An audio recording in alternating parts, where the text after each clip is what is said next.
Paramashivoham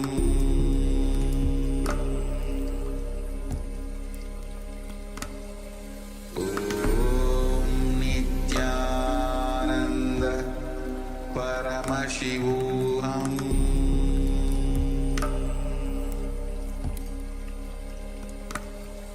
Om Nithyananda Paramashivoham Paramashivoham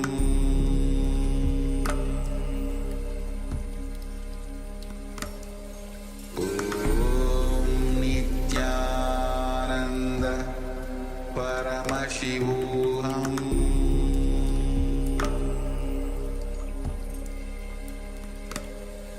Om Nithyananda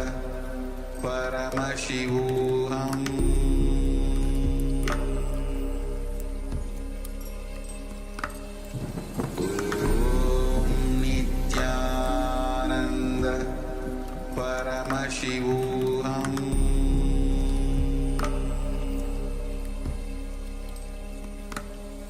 Om Nithyananda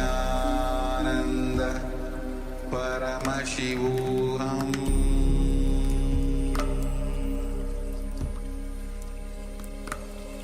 Om Nithyananda Paramashivoham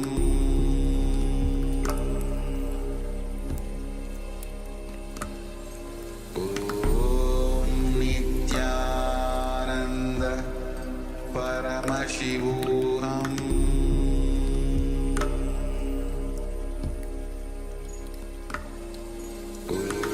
Om Nithyananda Paramashivoham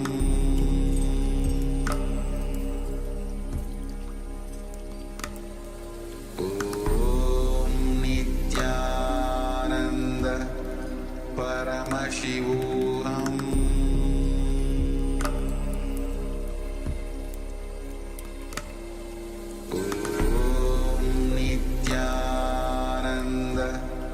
Paramashivoham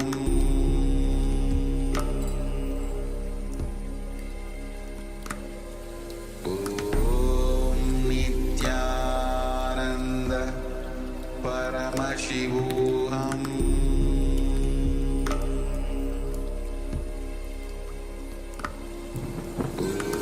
Om Nithyananda Paramashivoham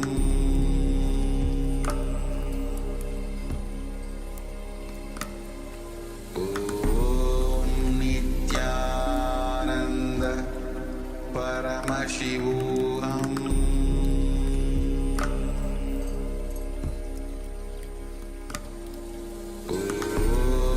Nithyananda Paramashivoham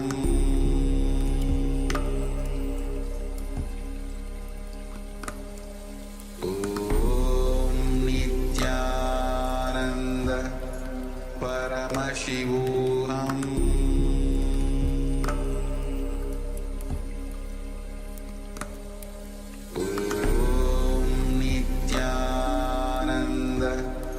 Paramashivoham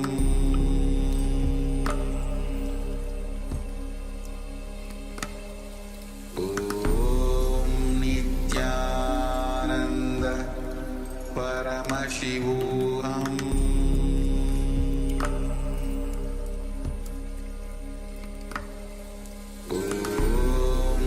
Nithyananda Paramashivoham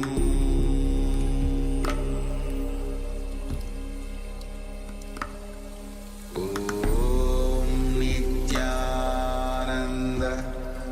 Paramashivoham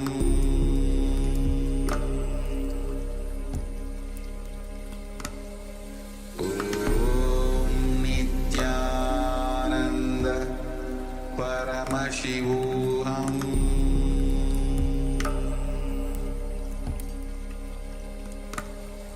Om Nithyananda Paramashivoham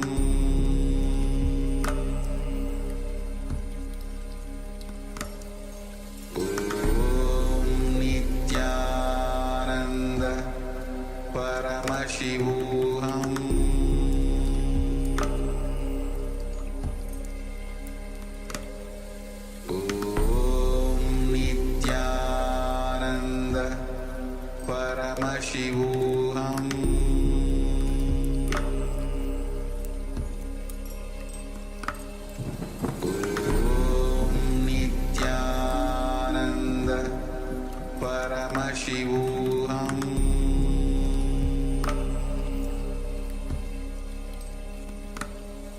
Om Nithyananda.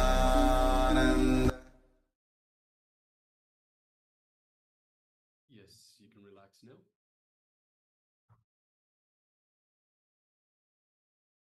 And take a moment to share with us what was revealed to you in your third eye. That is, what are the items that are found in front of the acharyas of ourselves? So it's important that you pen down everything that was revealed to you, whatever it was.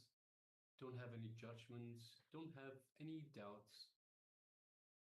Don't judge whether it's a small, insignificant detail. Everything that was revealed, pen it down.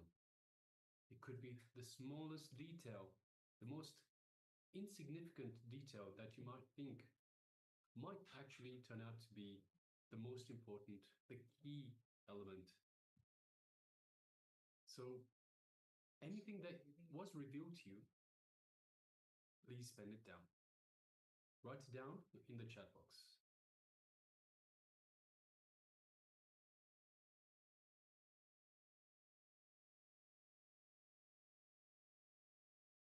And understand that as you're manifesting the power of remote vision, there were multiple times that Balasans, Gurukul Balasans have actually performed in the live and even during various sessions the power of remote vision, and especially if during the first day of Paramashivoham and the Glimpses of Paramashivoham, every day, when the day starts, the power demo, during the power demonstration, the Gurukul Balasans actually does this power of remote vision where they scan the participants, and there has been almost every single time it has been accurate. So power manifestation that Paramashiva gives, do not judge, because when it's revealed, it is correct. So do not engage your mind, do not think whether it is right or wrong. Just please go ahead and share. Yes.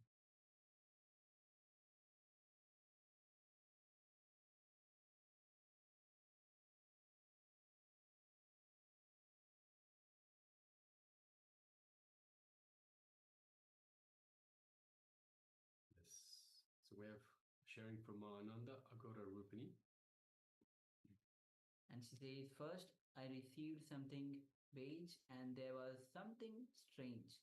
The moment I opened my eyes, I couldn't remember what it was. That's okay, Ma, no problem.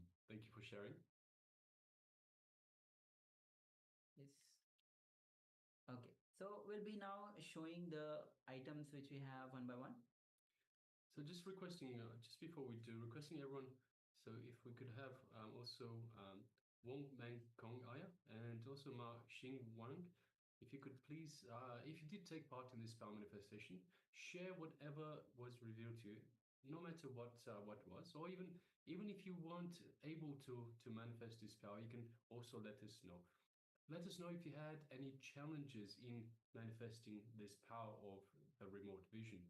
So take a moment and let us know how you experienced it, whether you were able to manifest or you didn't take part, whichever it is. Just let us know how you went. And also we are joined by Ma Xiao Nithyananda. Yes, Ma Xiao Nithyananda.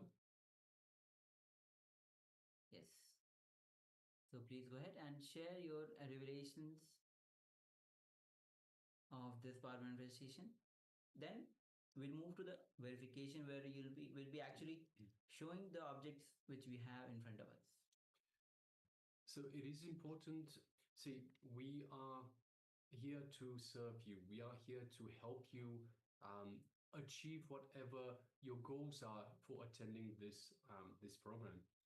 So whether you're here to improve your power manifestation, whether you're here to have your desires manifest in your life, whatever the reason for you attending this program, we are here to help you. So for that reason, it is important that you take part and communicate with us. Let us know your challenges. Let us know what you need help with, and we can guide you along. We can help you to achieve your targets, help you to achieve the reasons why you are attending this very program. So once again, ourselves, the acharyas, we are here to facilitate your growth, to facilitate in whatever area of your life you want. So whether that is, as I mentioned, whether it is in terms of manifesting your desires, whether it is better relationships, but wealth, health, all of that. So we are here to help you achieve those goals, achieve those targets. So it is important that you let us know what your issues are, what your challenges are, so that we can actually help overcome those challenges, those issues. So the power manifestation is a very important stage in having that feeling connection to the divine. So strengthening the feeling connection to the divine. It is through this divine that everything is manifested. So we're not just talking about the power manifestation. In fact, everything in this life is a power manifestation. We are Paramashiva, so we must understand. This is the first key. We must understand.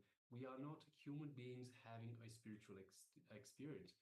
We are spiritual beings having a human experience. And deep down, we are all one. We are all made of the same stuff. Just as Swamiji was saying earlier, your reality is made of the same stuff as your dream. Similarly, we are made of the same stuff as the superconscious energy. We are of this superconscious energy that is Paramashiva. That is what we call Paramashiva. So because we are Paramashiva, we have access to Paramashiva's powers, all the powers, the superconscious powers. And so it is Paramashiva that manifests through Paramashiva, through ourselves. So it is important that we kindle this feeling connection to the divine, to the superconscious energy. So everything in this cosmos is energy and intelligence, energy and consciousness. So it is only through kindling this feeling connection to Paramashiva, to the divine, to the superconscious energy and intelligence and consciousness that we are manifesting anything and everything in our lives. So once again, whether that is power manifestation in terms of remote vision, in terms of consciousness over matter, where we move the coconut out of our hand or the fruit out of our hand, whether it is third eye vision, or in fact, if it is manifesting your desires, so whatever your desires are, all of that is a form of power manifestation. So for that reason, it is important that you communicate to us so we can help you achieve whatever you desire, whatever your aims and goals are for attending this very program. All right, so let us now move on to the verification stage. So we will shortly show you the items that were in front of us this time. So we have Mananda Gaurarupni that says something beige and something strange. All right. So we'll be slowly displaying all the items that we have here. You can see it's some kind of looks like some case. If you just open it, it's a mirror. Yes. And I actually found that very strange, Ma. So I don't know if that's what you're referring to, but I found it very strange that a mirror is inside one of these cases. So for me, this was very strange. So when I saw you write something strange, I thought that must be the, but yes, you can let us know. And next we have the guaranteed solution book, of course, from Swamiji, from Lust to Love. And this it's a quite popular book. All of you must have heard of this book. Swamiji has given all sorts of solutions in this book.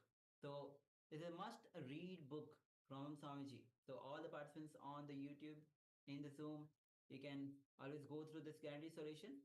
Any fears that you have, any worries that you have, any ups and downs that you're going through, this book will give you the solutions to everything.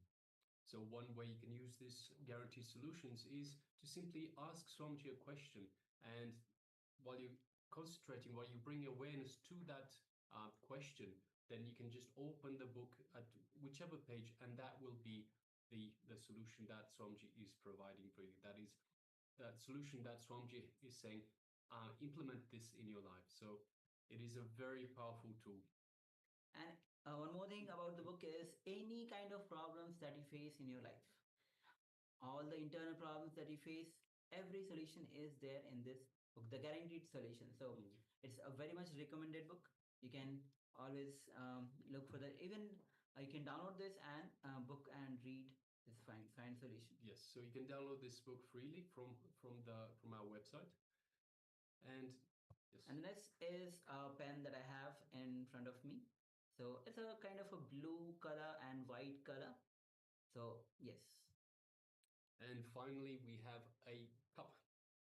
So just a pink and cream cup that is sitting here in front of us. So yes, these are the items that we have in front of us. So yes, thank you very much for participating. So Maananda Agaropi, thank you. So beige, I think the book itself, the cover has some color that is similar to beige. So I think this was the beige that you might be referring to, and perhaps this was the strange thing, the mirror, perhaps. So once again, so that is the mirror. All right. Yes. All right. So thank you all of you for taking part, manifesting this power, and requesting all of you to, as we go on, we'll be having a few more rounds of the power manifestation, the power of remote vision. So make sure that you are taking part. The more and more you manifest the powers, the more oneness grows in you. The conscious, the super conscious breakthrough that you have been waiting for we don't know how many lifetimes. Even you might have forgot in this lifetime, but you are here. That means you have been looking for that superconscious breakthrough for many lifetimes. So with this, now we'll be moving on to the next session, and the next session is going to be on the science to make the physical layer strong. So physical layer, which is the layer which we can see, which you can feel, we can made of flesh and bones, the food that we eat. So how it's a very integral part of us. So how to make this physical layer strong. So Samanji will be revealing the science of this. So please come to the space of listening and let's begin.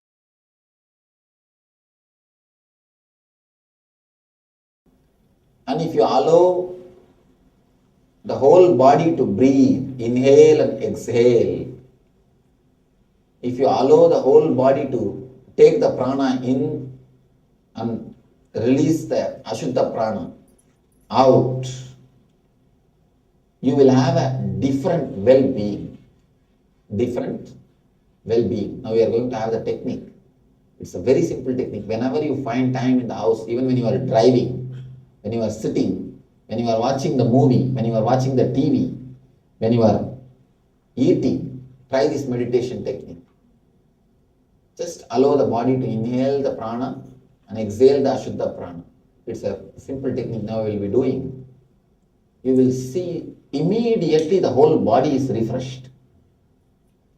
Whole body is flooded with energy. Actually, you are allowing your whole body to work in its own rhythm. See, when a child laughs, you can see the whole body will laugh. When child does anything, the whole body will be involved. Have you seen the child eating? In the left hand, right hand, applying the whole body. It eats. Anything, the whole body is involved. When it laughs, the whole body is involved. Started.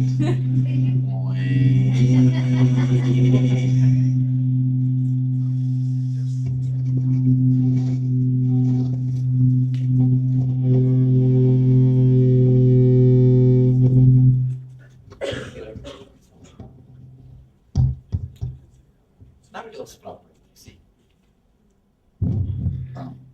As long as it is held in the hand.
every inch of your body has got its own wisdom to take the prana shakti in.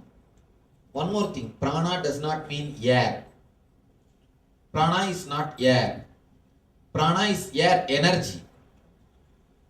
It can take in, breathe, inhale and exhale, not the air, but the energy. Energy which you gain through the air. What are the reasons we don't breathe? First thing, we don't live throughout our body. Why we don't live throughout our body? 2-3 reasons, 2-3 main things. Why we don't live throughout our body? First reason, an important reason.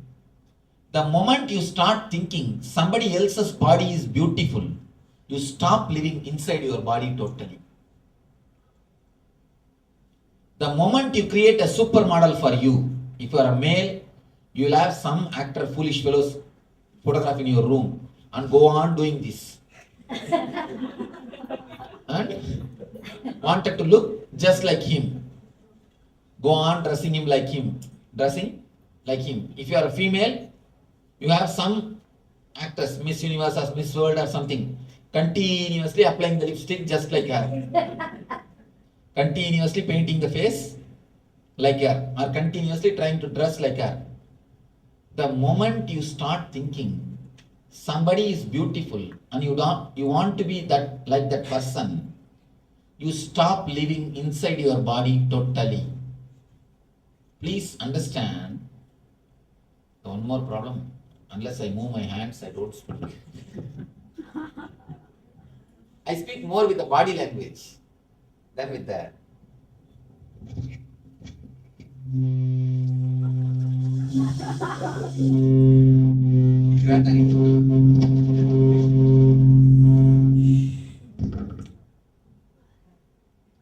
the moment you start thinking, I think we are all able to read here.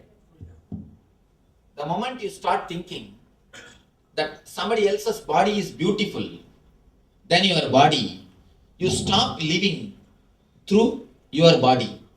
You stop living inside your body.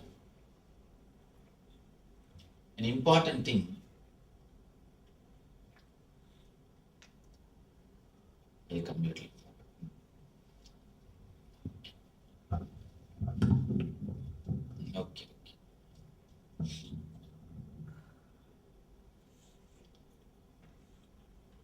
The moment you start feeling somebody else's body is beautiful, you should look like somebody else, you stop living with the whole area of your body. Actually, look deeply. God is not an engineer to do mass production. God is not an engineer to do mass production. He is an artist. He paints every one of you. He carves every one of you. He creates every one of you. If God is an engineer, then we can have mass production. But engineer fools, you can see. Only they can do the mass production. God is not an engineer. He never has got his own mold. Just forge, chop, chop, chop. No. God is a painter. God is an artist. Every one of you are painting from him. That is why you are unique and different. If you try to look like somebody, if you try to be like somebody, what you are trying to do? You try to create a copy. You think God is a fool. That's why he made me like this. He made her beautiful. Let me also look like her. Never think God is a fool. Everybody is unique. You are beautiful unto yourself. Where is the scale of beauty? Tell me. Where is the scale of beauty? No. You are beautiful unto yourself. Every individual is beautiful unto themselves. God is an artist. You can never improve upon his painting. The moment you want to improve upon his painting, the moment you want to do final touch upon his carving, the moment you want to do something more in his art, naturally you are in trouble. It is painted by him, it is carved by him, it is creation by him. You are enough unto yourself. You are beautiful unto yourself. The people who have the idea that I am not beautiful, she is only beautiful or he is only beautiful. I tell you one thing, even falling in love with the opposite person is alright. If you are a male and if you fall in love with some actress, it's okay. But never fall in love with an actor. Because you will start chiseling your body, seeing him. You will try to have the same type of dress, you will try to have the same type of things which he is having. Never have a role model. Never have a role model body. Please be very clear. If you have the role model body, I can be sure you will never live happily with your body. Even if you have finished after 12 years of all foolish gym, you will find some corner, it's a little lacking. You will find in one corner, something is lacking. You will try to chisel that corner. You are enough beautiful unto yourself. See, if you want to do gym and if you want to do yoga, exercise for your own health, that's perfectly alright. That's nothing wrong. But not for the sake of to look like a somebody else. As long as you have an idea that somebody else is beautiful, you will never be peaceful inside your body. You will never be happy inside your body. That is why even though you live inside your body, you never have a deep love for your body. You never have deep love for your body. Your body is just a utility for you. Even if that person is happy, even if that person is beautiful, what can you do about it? It is his body. You can't enjoy through his body. Can you enjoy through his body? No. Only he can enjoy the world through his body. You can enjoy only through your body. Understand, God is a painter. God is an artist. God is a creative guy. He is not an engineer. If God is an engineer, then we also can have mass production. No, God is not an engineer.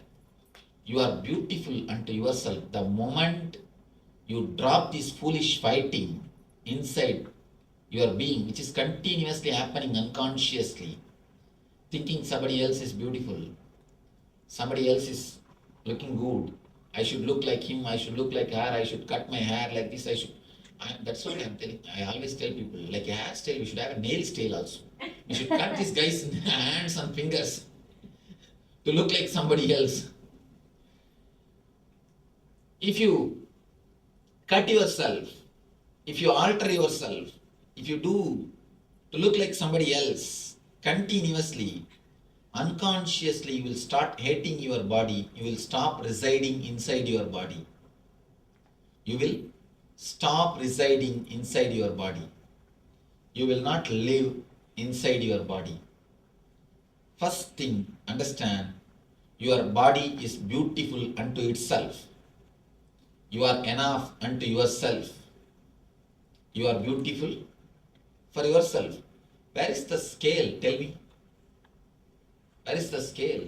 In early times in China, they used to believe if your legs are very small, you are very beautiful. So women used to wear the steel shoes. Shoes made out of iron in the young age itself. At the age of 10, 11, they will put that shoes. And women will have very small leg. Even if they are 25, their legs will be just 15-year-old, 14-year-old. It's like a bonsai. Have you seen the bonsai banyan tree and bonsai trees? Just like that. Your legs will have only that size. And in the tribal area, people used to believe, in Amazon tribal area, they used to believe the more your lower lips are hanging, the more beautiful you are. And they used to put a big ring on it. Big ring means don't think this size ring, this size ring. Almost like a car wheel, they will hang on the lower lip. And it will be hanging like a dog. Poor guys. And beauty has got their own, people have got their own ideas about beauty. The moment you drop the idea of beauty, and you start enjoying your whole body, a new grace enters into your being. A new grace starts happening to your being. People come and ask me, Swamiji, just after ASP and NSP, in 15-20 days, my face has changed, Swamiji. So many people come and tell me, my face changed. My face has become more beautiful. My eyes have become so clear. Everybody is telling, my face has changed, my face has changed. I'm glowing. It's nothing. I have not done any makeup. At least I don't teach any makeup technique. In my courses, no makeup techniques are taught. No. When you start living inside your body, the new grace comes to you. A new grace happens to you. A new, different kind of beauty starts happening to you. See, the ordinary beauty comes by makeup. If you put ear black and ear white, then it comes. If you go in the rain place, they will change the place. And that will become white and this will become black. Anyhow, ordinary beauty comes by makeup. And I tell you how sometimes you can see so ugly. The makeup will look so ugly on the people. And already they will look. And sometimes you can see people doing some weird makeups. And then, what is that beach? The one fat lady with that feather. They decorate and stand there to take photographs. What is that? There is a name? Mohawk. Oh, they are called Mohawks. Now in Santa Cruz Beach, you can see 4 or 5 people with a special kinds of decoration. Makeup walking around. Have you not seen? Is there any technical term? No. 4 or 5 different people having different kinds of dress. Fat and people go and stand and take photographs with them. They give $1 and take photographs. This is none of you remember. Huh? San Francisco. In San Francisco only. In San Francisco, if you go to that beach, Pier 39, people, different kinds of makeups, with different kinds of weird makeup. People walk around there. You can go and stand and have a photograph with them. Sometimes the people makeup just looks just like that only. It almost looks like that only. See, so-called beauty comes by makeup. The more you do the makeup, the more you hate your body. People always think, I do makeup because I love my body. No, never. Never have that understanding. You hate your body. That is why you want to look like somebody. So when you want to look like somebody, you do all makeup. Maintaining the body is different and doing makeup is different. If you maintain your body, you love your body. The more you do the makeup, more you hate your body. You want to look like somebody else. You want to behave like somebody else. Stop that foolishness, which is in your unconscious mind. The moment you understand that I don't have to look like somebody else, I am enough unto myself, you will have such a deep peace and calmness and relaxed feeling, the easiness inside your mind and inside your body. You will have such a deep cool feeling flowing all over your body. Continuously you will have that coolness. The moment you relax into your body, the moment you say, there is no need for me to imitate somebody else's size. My size is enough. This is the way I am. This is the way I am beautiful. What is the wrong? There is no scale. In India, Buddhas are always carved as a very masculine, small hip and the broad chest. In Japan, Buddhas are always carved as with big belly. Because belly is considered to be the beauty in Japan. In Japan, you can see all Buddhas are with big belly, laughing Buddha, all Buddhas. But in India, Buddha means very masculine, like an athlete. Understand? It is just social concept. Don't internalize the social concept to destroy your body, your immune system. The more you hate your body, the less is the immune system works. The more you are happy with your body, the more you are relaxed with your body, the more active your immune system. Just for the sake of society's rubber stamp, you are beautiful, you are ugly. Do you want to destroy your health? It is an unconscious process. The more you are away from the body, naturally, more you suffer. What do you think as pain? Understand the pain.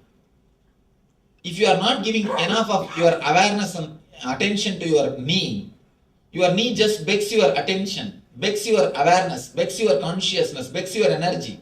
That is what is knee pain. Most of you never live with the whole body because of this idea. This idea is a cancer, understand? The idea that somebody else is beautiful and you are ugly is a cancer in your mind. That is the potential cancer. That is the seed of the cancer. Drop that idea first. Never have model. That is why I always tell people, even if you fall in love with some actress, nothing wrong. You will have at the most only some crazy dreams. You don't disturb your health at least. You may do something, but you will never disturb your health. But falling in love with some male, if you are male and male, and if you are a female and female, and feeling continuously that person is beautiful, I should look like that person, my body should become like that person, is a cancer for your being. The root of the cancer starts in your being. Never do that, because that disturbs your whole immune system. Please understand, it's a very important thing, which is the main reason for the disturbed prana flowing.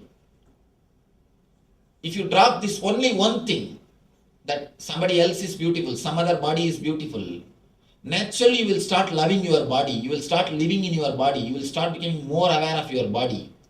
When you start becoming more loving, more aware, more sensitive to your body, the energy flow happens continuously 24 hours naturally.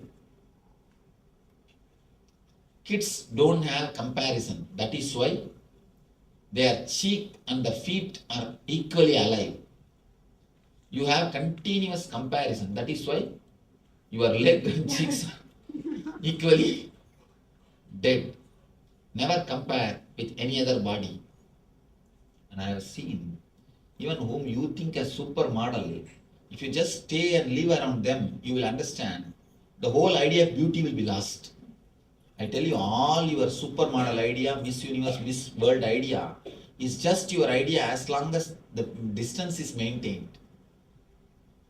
If you go near and live just for 10-15 days, all the ideas will, all this concept of beauty will disappear. That is why they call honeymoon. Honeymoon how long? 15 days. And the concept of beauty also will disappear in 15 days. Have you heard the word honey sun? Never. It's honeymoon only. Because in 15 days the concept of beauty will disappear. With any supermodel, with any Miss Universe, 15 days is maximum if you are intelligent. If you are less intelligent, maybe 1 year. If you are little more dull and dumb, dead, an idiot, maybe 1.5 years. Not more than that. Even for buffalo, in 2 years you will understand. The whole concept is just a concept, just an idea of beauty. The beauty is just nothing but the idea of beauty. But this idea goes so deep inside you and makes you to do such crazy things, and totally your immune system stops. Your prana flowing totally stops. And once in a while, at least half an hour, lie down in the water. Water also gives you energy. At least half an hour. Because from water you can take prana. You are from fish. Understand? You are from fish. Your body has got still the intelligence of the fish, taking prana from the water. So that also will help. Once in a while, lie down on the ground.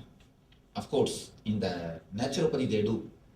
They, in a separate room, in a private room, they lock and you are supposed to lie down in the naked body on a floor, on a mud. That they call it mud bath. Of course, here you can't lie down in the naked way, but at least. But here, no mud at all. That's a big problem. See, even in your room, if you lie down, you will be lying down only on the carpet. Lying down on the carpet is not going to help. At least in a water. At least in a water. That's a practical thing. At least in a water, lie down. No, grass is not going to help. Bathtub is okay. Bathtub will help. Bathtub will help to observe the water energy, but grass is not a earth energy. It has to be earth. No, grass itself is a different kind of thing. See, when I say mud, just totally the naked body, the whole body should touch the mud and you should have the mud all over your body. How about the beach? No, even beach is not mud, it's a sand. It's What about the marble or granite floor? No? Swamiji, we have Madras here in a place called Calistoga. Yeah, but we don't know. Swamiji, here they have some mud kind of thing. They, you get it in the bottle. You get to put it in the bathtub and you can. one thing, no artificial things. It should be totally natural, especially the snake hole. That mud is the best, but not with snake. Just What about that flower no. they put in the pot? That mud. No, not anything artificial will not work. Anyhow, at least have these two. Have at least lie down in the water so that your body can take the water energy. These 2-3 tips. First thing, mentally relaxing. Mentally falling into your body. Again and again emphasize. Falling in love with your own body. Falling in tune with your own body. Not continuously working on somebody's sizes or somebody's beauty. These 2 things. First, stop interfering your pains, your re-equipping process, regeneration process, and start encouraging your innate immune system, innate immune healing capacity.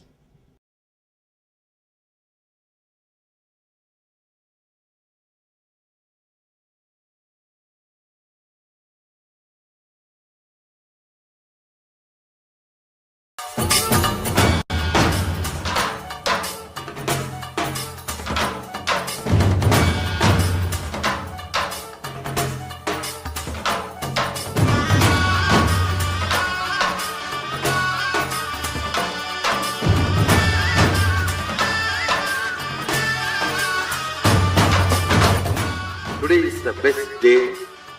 Sadashiva.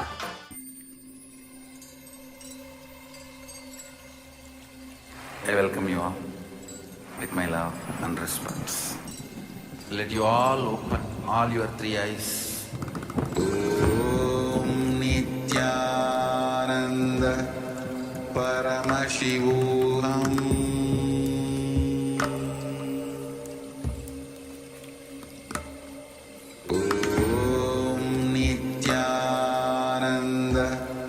Paramashivoham.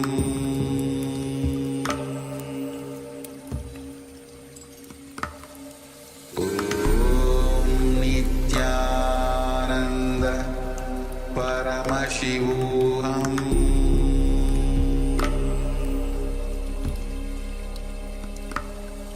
Om Nithyananda Paramashivoham.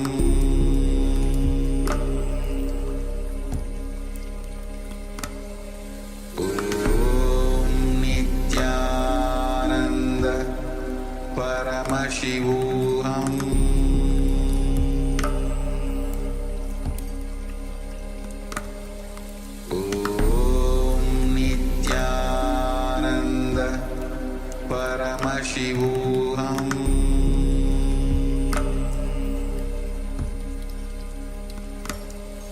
Om Nithyananda Paramashivoham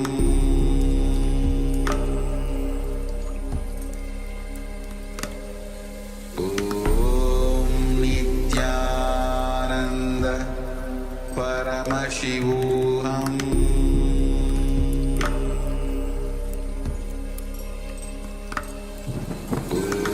Om Nithyananda Paramashivoham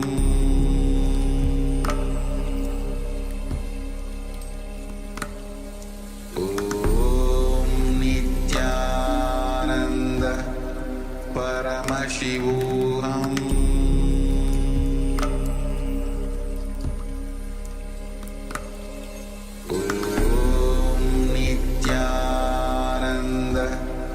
Paramashivoham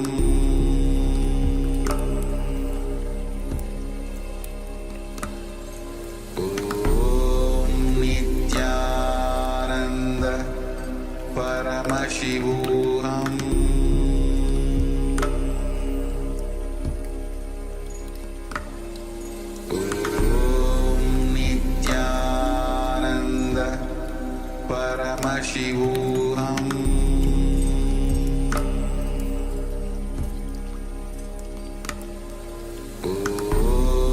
Nithyananda Paramashivoham Paramashivoham Om Nithyananda Paramashivoham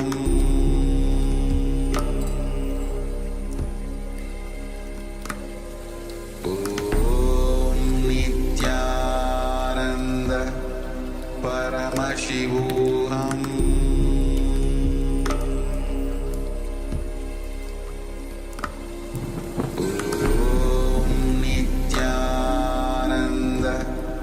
Paramashivoham Om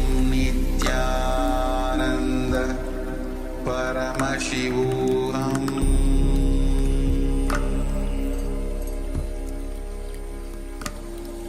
Om Nithyananda Paramashivoham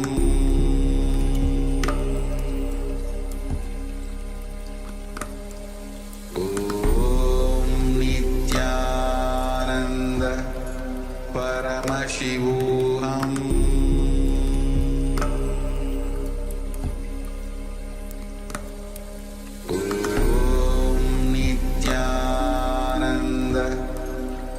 Paramashivoham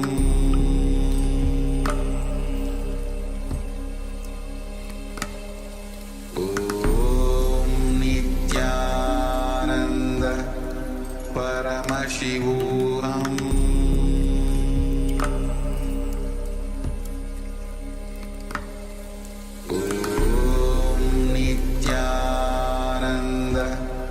Paramashivoham Om Nithyananda Paramashivoham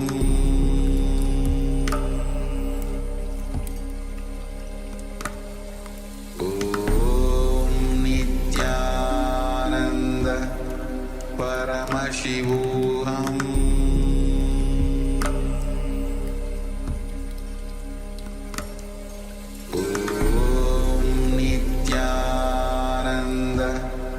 Paramashivoham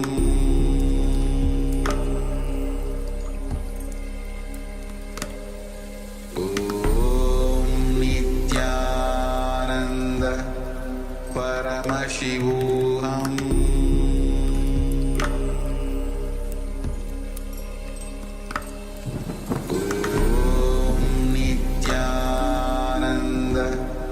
Paramashivoham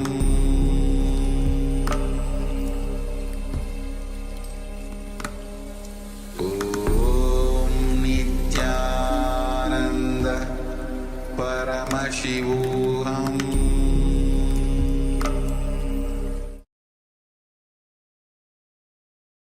Yes, welcome back. So those were some wonderful revelations by the Supreme Pontiff of Hinduism on how to make the physical layer strong. So continuing with the same topic, the same theme, let us now move into the next segment, which is a meditation. So requesting everyone, let us get ready for this meditation. The Supreme Pontiff of Hinduism, Swamiji, will take us through this meditation. So it is a guided meditation. So requesting everyone, let us sit comfortably. So whether you sit on the floor or on a chair, just make sure that you are sitting with the head, neck, and spine in a straight line. Once again, so this does two things. It allows for the free movement of the Kundalini energy. And with that, it allows for the second thing, which is to pay more attention. It allows you to better focus. So this posture allows you to better focus, to have a better attention for the Supreme Pontiff of Hinduism as he reveals truths, sacred truths, and takes us through these various steps of the meditation process itself. So let us get ready for this meditation. Sit comfortably with the head, neck, and spine, and bring your full awareness. And as we move into this meditation for the physical layer, let's begin.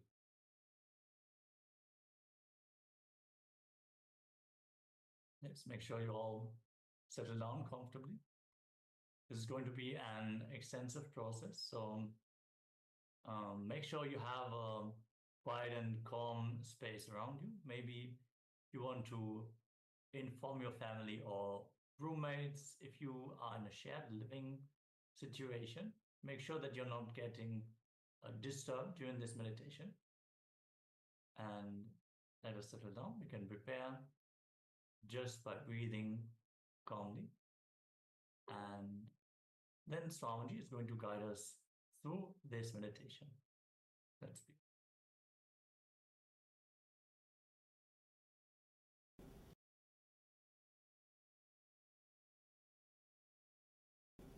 Now, this is the meditation technique to awaken, to make your whole physical body strong and alive. When I say strong, I don't mean the animal strength. Of course, you will have animal strength also. That is one side. But above animal strength, there is a thing called energy. When I say the energy, see, animal strength means just you can lift any weight for 10 minutes, that's all.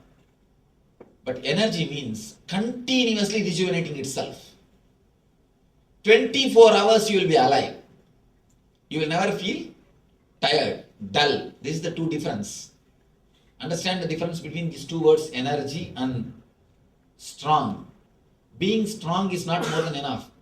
Beef and all this type of food gives you strength. You are very strong. I read a quotation in some vehicle.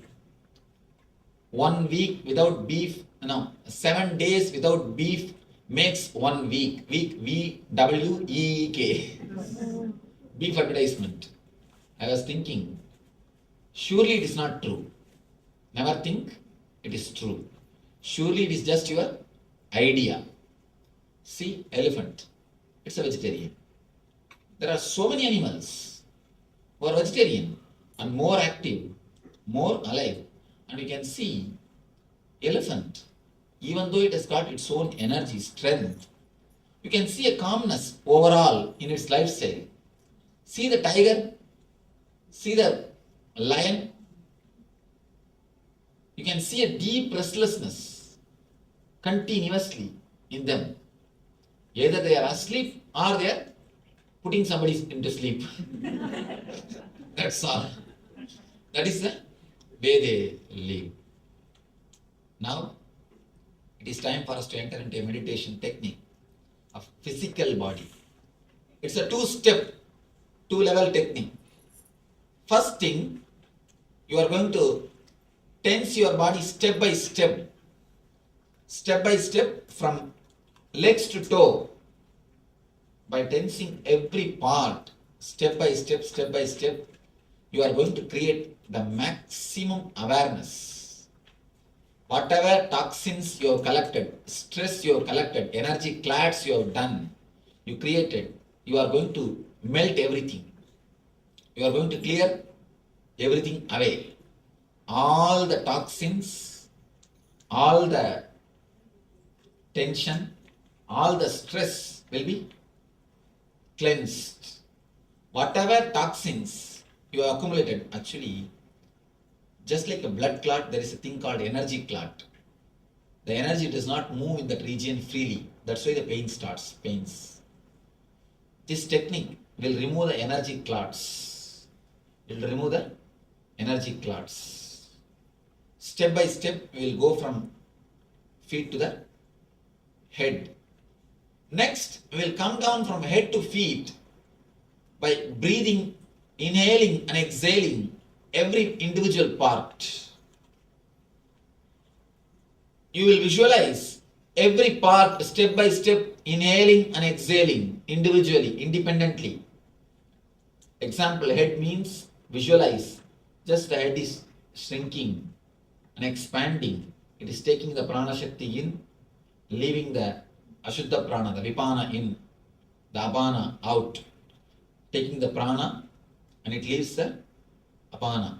The pure energy is taken and impure energy is exhaled.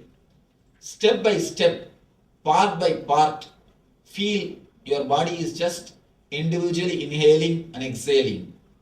Apart from your nose, your whole body, visualize step by step. This will awaken the innate healing capacity, innate healing intelligence of your body. It will awaken the innate rejuvenating capacity of your body. Understand? First we will go from down to up by tensing it. Second we will come from up to down by breathing, totally relaxed and utterly breathing every part of the body.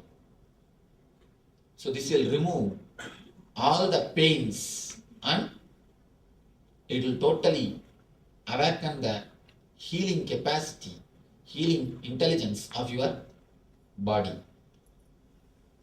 Any doubts in the meditation technique? I'll guide you. A step mentally, create maximum pressure in that area. Create the maximum, if your leg means, just feel mentally you are creating a maximum pressure in that area. Feel as if you will burst. Create that much of pressure and tension in that area as much as possible. Step by step, I myself will guide you. Please get ready, remove the chairs. You are supposed to lie down, so make enough space now itself to lie down and tie the ribbon.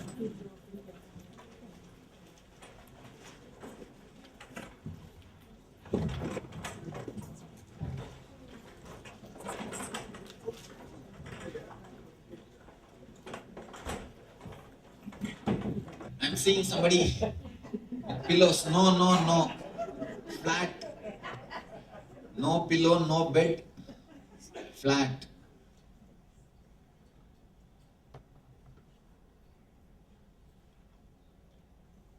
Somebody is getting ready to sleep. No side. You should be clearly on your back. And there are enough volunteers, they will come around and surely they will, if you snore.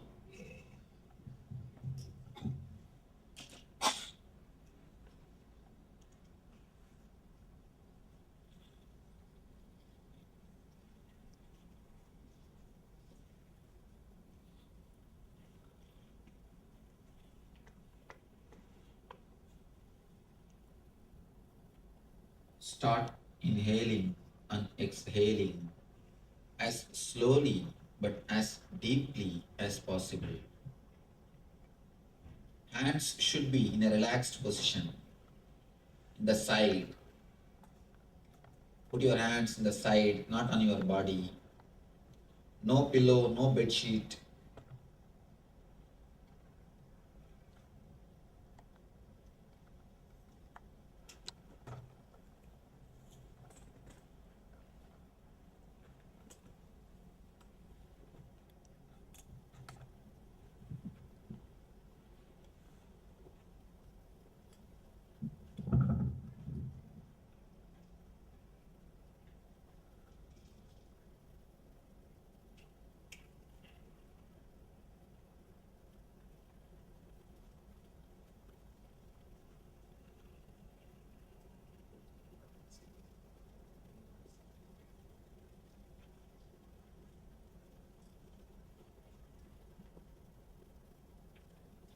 Inhale and exhale as slowly and as deeply as possible.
Start traveling towards your feet.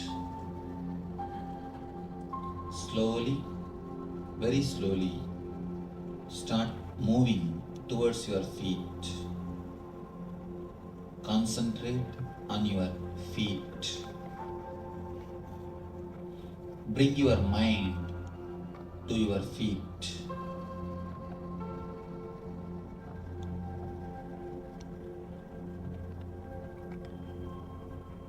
Centralize yourself totally in your feet.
start tensing your feet. Tense your feet as much as possible. Maximum possible. Give the maximum possible pressure to your feet. Feel as if it will burst. Create the maximum pressure